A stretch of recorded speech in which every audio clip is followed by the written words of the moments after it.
अवधूत चिंतन श्री गुरुदेव दत्त. श्री स्वामी समर्थ. तुम्हा सगळ्यांचं स्वामी श्रद्धा यूट्यूब चॅनलवर खूप खूप मनापासून स्वागत. स्वामी कृपेने तुमचा आजचा दिवस शुभ जाओ. स्वामी महाराज तुमच्या सर्व चांगल्या इच्छा पूर्ण करोत, हीच मी महाचरणी प्रार्थना करते आणि आजच्या व्हिडिओला सुरुवात करते. तर आजच्या व्हिडिओमध्ये आपण एका दादांना आलेला एक चित्तथरारक असा अनुभव बघणार आहोत.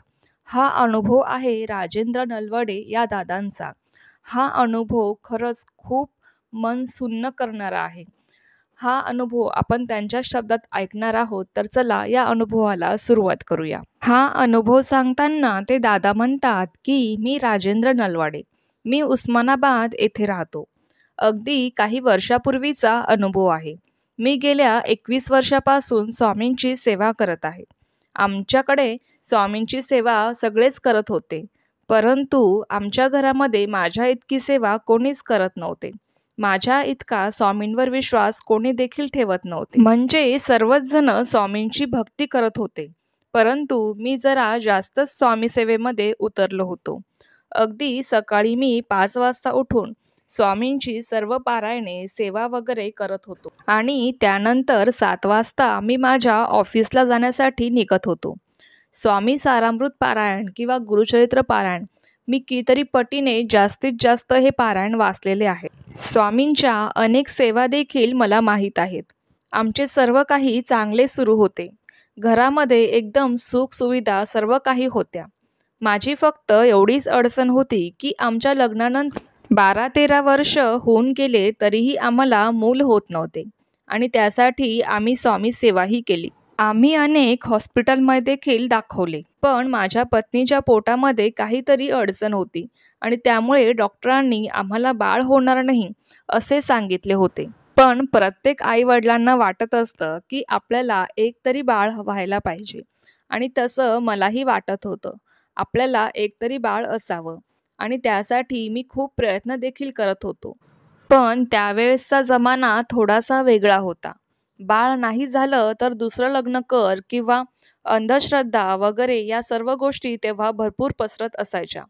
कारण जे अडचण होती ती माझ्या पत्नीला होती.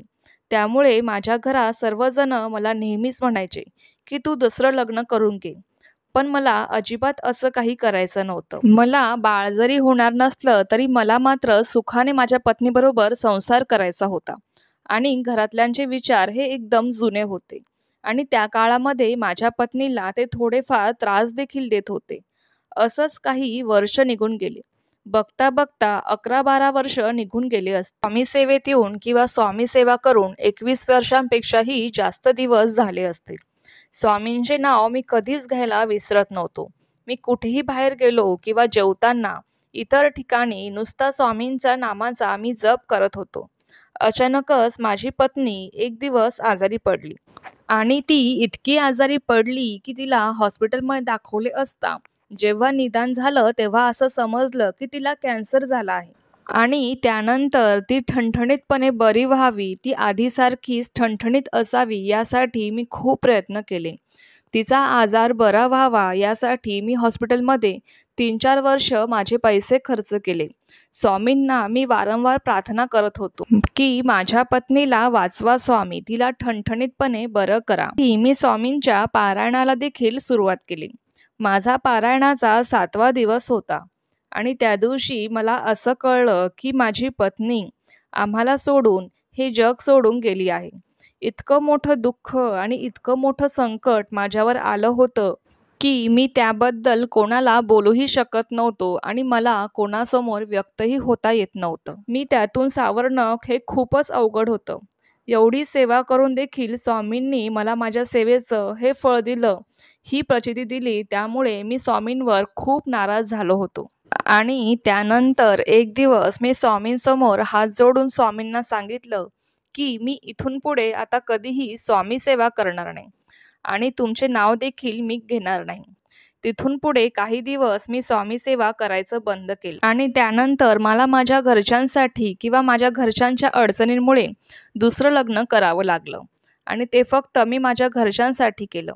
त्यानंतर 1 वर्षानंतर मला बाळ झालं आणि मला पहिली मुलगी झाली. आणि आमच्याकडे एक पद्धत आहे की कोणी वारलं तर त्याच्या शरीरावर एक खून म्हणून ठेवतात.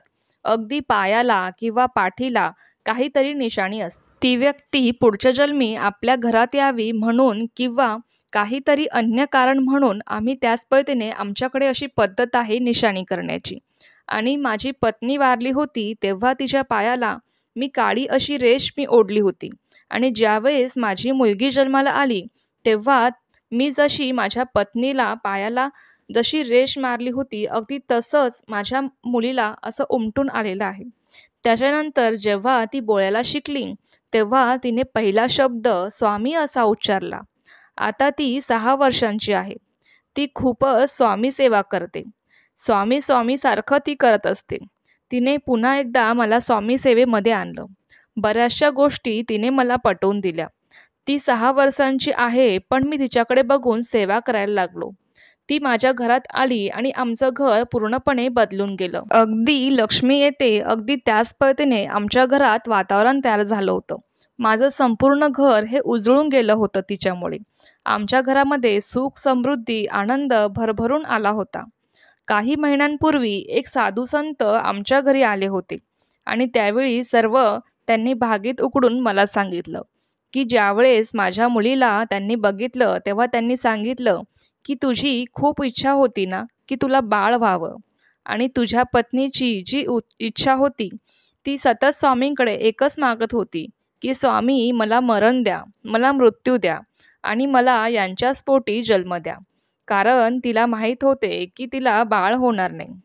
आणि ती स्वामींकडे सारखा असा हट्ट करत होती की मला माझ्या नवऱ्याची इच्छा पूर्ण करायची आहे. मला मरण द्या स्वामी आणि परत यांच्याच पोटी मला जन्म द्या. आणि स्वामी माऊलींनी तिची इच्छा पूर्ण केली आणि आज तुझी देखील इच्छा पूर्ण झाली आहे. तुला एक सुंदर मुलगी झाली आहे.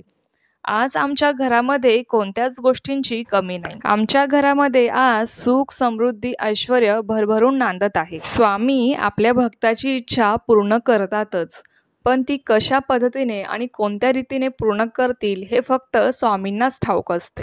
तर स्वामी भक्तांनो, असा होता या दादांचा मन सुन्न करणारा अनुभव. खरंच स्वामींची लीला अगाध आहे. स्वामींना माहीत असते की आपल्या भक्तासाठी काय उत्तम आहे.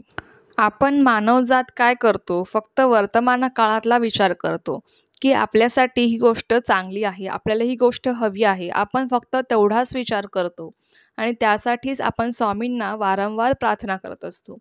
पण स्वामींना आपलं वर्तमान भूत भविष्य सर्व काही माहीत असते. स्वामी भक्तांनो, योग्य वेळ आल्याशिवाय आजपर्यंत कोणालाही कोणती गोष्ट मिळाली नाहीये. त्यामुळे योग्य वेळ येऊ द्या. स्वामी माऊली तुमच्या सगळ्या इच्छा पूर्ण करतील.